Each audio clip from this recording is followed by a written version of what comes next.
बिस्मिल्लाहिर्रहमानिर्रहीम, अस्सलाम वालेकुम। आज हम बनाने जा रहे हैं मज़ेदार किस्म के चने। तो सबसे पहले यहाँ पर कढ़ाई में 1 कप मैंने ऑयल ले लिया है। अब हम इसमें जो है प्याज जो है वो शामिल करेंगे। 2 अदद दरमियाने साइज़ के प्याज ले लिए हैं, उसको शामिल कर देंगे और इसको हम थोड़ा सा जो है वो फ्राई कर लेंगे।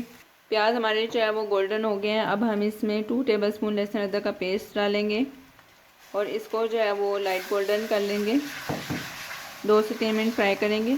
देखिए जी, लहसुन अदरक जो है वो गोल्डन हो गया। अब हम इसमें सब्ज़ मिर्च 2 से 3 डाल देंगे।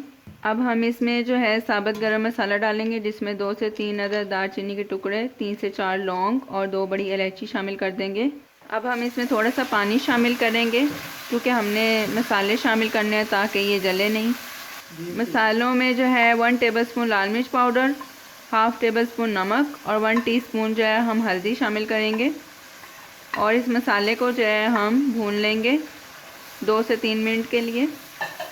मसाला अच्छे से फ्राई हो गया। अब हम इसमें 2 to 3 टेबलस्पून दही शामिल कर देंगे और इसको 2 मिनट फ्राई कर लेंगे।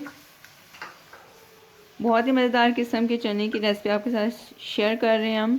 मसाला अच्छे से जो है वो फ्राई हो गया। अब हम इसमें चने शामिल कर देंगे और इसको भी हमने भून लेना है अच्छे से।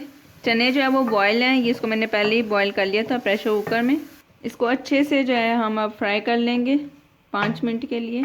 चने मैंने अच्छे से जो है वो भून लिया। अब हम इसमें मुर्गी की यखनी जो है वो शामिल कर देंगे, तकरीबन 2 कप।